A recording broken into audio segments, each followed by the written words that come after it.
Should rich pensioners get a smaller state pension? You may want to ring and say, no, they shouldn't get any state pension at all. 0207 862 2222, that's the number. Do get your calls in right now. The government's decision to cut winter fuel payments for pensioners with an income of £35,000 or over has sparked enormous controversy and concern in papers like The Telegraph that one day the state pension could also be means tested. This is already done in countries like Australia, Canada and Chile. Labour's ruled out means testing, but with the pension bill set to rise to £180 billion by 2029, would you support this? I mean, we should kick off with you on this, really. Well, I mean, let's be very honest. People get old. You see one in front of you. And your generation will get older because medicine will improve. If it doesn't cost a fortune to work out what people could get, I mean, if, for example, AI is as amazing as they say, maybe that's worth it. But then a lot of people who end up rich started out by paying little bits of their money every week to their employer for a pension. You have to start looking at pensions probably in a totally different way. And I do think a lot of rich people, not all of them, of course, do give to charity, do give to the special things. But maybe if we could, for example, if we'd all were going to get the winter fuel allowance, I know lots of people who felt this is £300 I don't need. And we should make more fuss about charities at home, charities where you can actually put your money and they'll help somebody. Yes. And we do a lot for abroad, and it's brilliant that we do. But perhaps because we're going through tough times, we should send it up the road rather than across the ocean. I mean, Afua, I remember what it was like when I got child benefit and I really desperately needed it. I was married to a junior hospital doctor. I was trying to be a journalist, being paid threepence for, articles on hair conditioner. And we had very, very little money. And it was really, times were very tough. And I'd wait for that child benefit and I needed it for absolutely essential things, nappies, food, all that sort of stuff. And then I was lucky. I got my own TV show in the end. Certainly didn't expect to. He went up the sort of medical pole and became a consultant. And then we needed it much, much less. And then it was a kind of extra thing, very nice to have it, but we weren't in need of it. So I've been at both ends of this.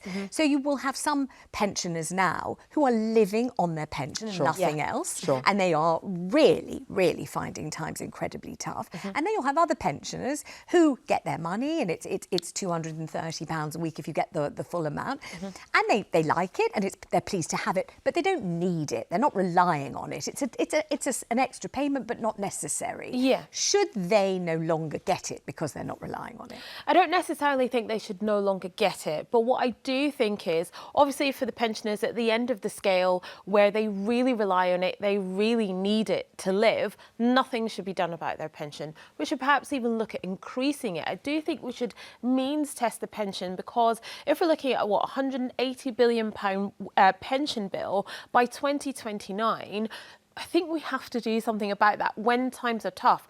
I don't think we should be in a place where no pensioners get any money from the government, especially when you've paid your taxes for 30 or more years.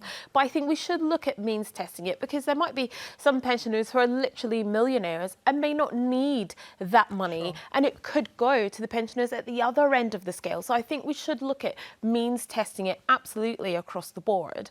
And remember, when we were talking about winter fuel payments last week, there was a very good point that was brought up, that you have young people, young couples, not just young couples, any couples or any single people who are earning 35k or less even, who could do with a top up on their payments.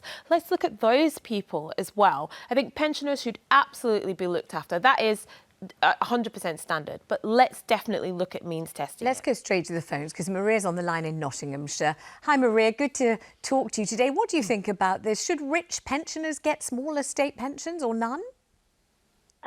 Why shouldn't they? They've paid into the system. If you're paying into the system, you're entitled to it. So why shouldn't they get it? Well, they might have not. I suppose the idea is because they don't really need it, because some elderly people are in tremendous need and others aren't. Their money that's gone into it. So why shouldn't they get it? Why don't they opt out and don't charge them so much tax so they don't pay towards the pension? I suppose you don't get to dip in and you don't get to dip out. You'll be paying tax all your life, and if you're earning more, you'll be paying more. And you're saying, well, that means you're entitled to the pension. On the other hand, you might say entitled is one thing, but need is something completely different. And some pensioners, as we know, in dire need. So why are the people that's never worked on their life and been on the dole, they're entitled to it? Well, I suppose because their need, for whatever reason, is enormous because they have no other income, do they? But it's incredibly difficult, isn't it? If it's their fault that they haven't worked, I'm not saying people have got disabilities and things like that, can't work and that sort. But people who can work and don't work, why are they entitled to it? Eve, come on, you tell me. You have the wisdom of Solomon here. I don't really, but I'll tell you what, this demands almost a national conversation. Mm-hmm. I think what would work is, it's all very inhuman. If you said, there's Mr. and Mrs. Bloggins, they need the money, and also remember, things happen to you. As you get older, you might be doing quite well in middle age, then you get ill and one of the partners dies or something awful happens. So things change. And you meet the Blogginses and they have worked hard. They've done all the right thing. But because of life, because of what's going on in their neighbourhood, because of jobs, they're not doing very well. And maybe you should almost have, rather like when I was growing up 5,000 years ago, you have a pen pal in France and you share this thing and you say, I rather support the Blugginses because they haven't done very well, and there's a human side to it. And maybe that would work. Maybe the Blugginses wouldn't like that. I don't know. They might not like that. They might not. Because but what the I'm thing about saying is cleverer minds than me might think of a... You don't have to tell your sob story or even your story. You're No. entitled to it. You get to that age and that's it. That's it. And the achievement is you're that age and you get the pension. That's the relief of not having to explain why you haven't done well and what's been difficult in your life. All that kind of thing. Dignity is an enormous thing at all stages of life, of course. Let's go to Lynn in Suffolk. Hello, Lynn. What do you think? Hello, Vanessa. Hi. Hello, Vanessa. Well, as someone who worked till she was 70 and presumed, I hope correctly, that the government was going to continue to pay a pension at the enhanced rate, because I worked until I was 70 and contributed, I don't think it's feasible for the government to even consider at this stage reducing the pension we have. And I hope I'm not speaking out of turn. I don't think they are considering that. So going forward, I think they've got to just let everyone know that they perhaps would take less in contributions, because they will be insisting, I think they'll have to insist in the end, on private pensions of some sort for working people above a certain level. So tell me about working till you were 70, Lynn. What was your job? What were you doing? Oh dear, I was a criminal barrister. Oh dear, that sounds like a fascinating job, but exhausting too. It was very, very exciting. I know a friend of yours, Rob Rinder. Oh, yeah, gosh, great friend of mine and great friend of this channel, actually. Yes, crossing paths at the Bailey and so on. Yeah. But nevertheless, I continued marching on till I was 70, and I think it would be contractually wrong as well, because the government would be in breach. They've made such promises in a contract. They've held it out. We performed it. We paid our dues. They've got to keep paying us. But going forward, I think they've got to rejig everything, and people have to dig deep, I'm afraid, those who are working above a certain level and earning a certain amount. And I think they have to have their own private pensions. And it's the same perhaps with healthcare, with everything else. Using your brain, being sensible and thinking, well, we've got a plan for the future because we're earning just about sufficient. We can get by, and it will help others if we're not so much a drain on the state. Lynn, thank you very much indeed. It's a delight to talk to you, and I shall mention your name to Rob Rinder. Let's go to Patricia in Buckinghamshire. Hi, Patricia. What do you think? I agree with a lot of what your previous callers have said, especially Maria. Yeah. I worked from the age of 15 full-time for over 45 years. I paid my taxes and I paid my national insurance contributions. My understanding was that the national insurance was my state pension, and that's what I paid into all my life. I'm hasten to add, I'm not rich, but as far as I'm concerned, that's my money. I paid into it, and fortunately, I had my health, so I've never been on benefits, and I really get annoyed when I hear people, especially younger people, say that we're on benefits. It's not a benefit.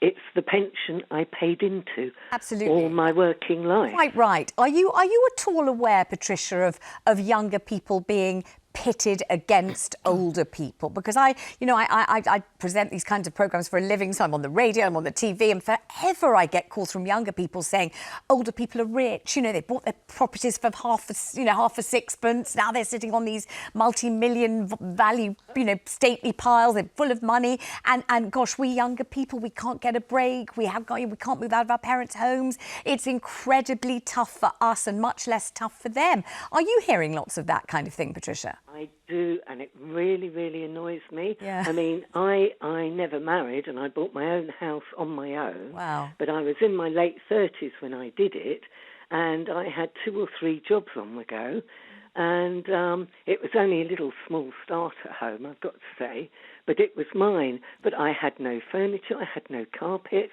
I had no grass, and I just worked, saved. I didn't even have a telephone. You know, I did use the one at work occasionally if I had to, but, this was long ago, but, I went without, and now they don't want to go without, and they don't, and they're on benefits, and they've all got their dishes on their side of their house, they've all got Netflix, and they all drink and smoke, and they don't go without. Patricia, I appreciate the call. I really do. I do. I mean, as being a certain vintage myself, I do find it pretty infuriating, this idea that kind of houses and life was handed to elderly people on a plate, because that kind of graft that our caller's talking about there, sitting on orange boxes with the lights off because you couldn't afford to turn them on, that was often the story. It wasn't easy, Absolutely. was it? I think parents have given their children a wonderful life. I understand that. But you've got to tell them how tough it was. You've got to tell them how boring, how you didn't have a holiday every year. You didn't, my father was a mad inventor. Some years we had a holiday, some years we didn't go anywhere. My father was in the underwear business, and lots of years we didn't go anywhere. Yes. As he always said, the weather is not good for underwear sales. It was always what too weather hot. was good for underwear sales? The weather was always terrible for underwear sales. And most importantly, you can't see anyone's underwear. So if they haven't got any money, they don't buy any new underwear. So it was absolutely terrible business. Yes. We always used to think, God, why are you in the underwear business, Dad? Go into something else. Let's go to Audrey in Kent. Hello, Audrey. What do you think about this? Well, I just switched to telly on and saw that heading, should the rich get a smaller state pension? Yes, what did you think? I don't believe that anyone that's got an X amount of money that's rich should have any benefits, should have any pensions from the government, because they don't need it. It's people like myself that are alone, have health issues, that get limited money, and I'm going to be blunt, I'm not educated, I'm not posh, that are being screwed left, right and centre by government, parliament and other departments. And it's hard to live just buying food, paying your gas, your electric, but this is so wrong, the rich getting benefits, getting pensions and that. Audrey, we've had people ringing in already. I know you've only just switched the TV over, but they have said, all their lives they've paid in, and national insurance, you pay it because you know that it's going to be towards your pension when you hit the right age. And the age kept moving and moving. The goalposts have shifted and shifted, but they don't feel it's a benefit, a pension. They feel it's an entitlement, and they've got good reason to think that, haven't they? Well, maybe so, but I'm just going by circumstances in which I live. The people with no money that are poor need more help than those with the money, whether they've worked all their life, whether they've got this, got that, and entitlements. Look at it bluntly. Face light. If you don't need the money, don't take it. Give it to those that are struggling, that can't even buy any food some days. Audrey, can I ask you, you said you apologise for the phrase, but I think we're allowed to say it on the television, especially if you feel it very passionately. You said you feel you've been screwed by significant different governments in horrible ways. What do you think has happened to you that you feel that way? I feel that, this country has gone to pot recently. My life was so much better when I was young with my parents. I mean, we had nothing growing up. We lived in caravans, we travelled, but my parents worked all their life one way or another. And, you know, they even scrubbed the farmers' fields when we had nothing. But this country seems to be working just for the rich and the elite and treading all over the small people like myself. It reminds me of an anthill. The Queen sits in the anthill while the little soldiers run around doing all the work, you know, and I just feel so sick. Everyone's being treated. You know, it's like government. They work in the offices. They've got so many houses. All that should be stopped. If you don't need the money, don't take it. Give it to those that need it.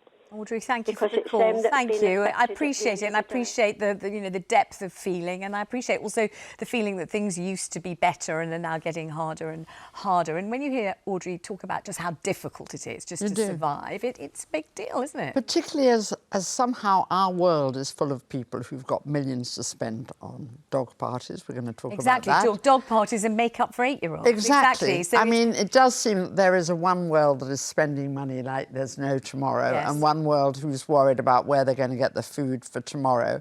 There's got to be something that government can do, and there's got to be an attitude change. And I honestly don't know how you do it. It's interesting because Wes Streeting over the weekend was talking about patients on hospital waiting lists, and as we all know, he had cancer himself. So he's got a particular empathy with how that feels. Yes. And he said, these are not just statistics. No. These are actual people. You know, these are people. And he said, parents who are too sick to look after their children, grandparents who need a new hip, they can't play with their grandchildren. Real people, and it's exactly the same with pensioners. Yes. People, you know, with individual, and as you were saying. There is a feeling somehow that government and Whitehall has forgotten about people. And for a long time, this country bowled along, doing quite well.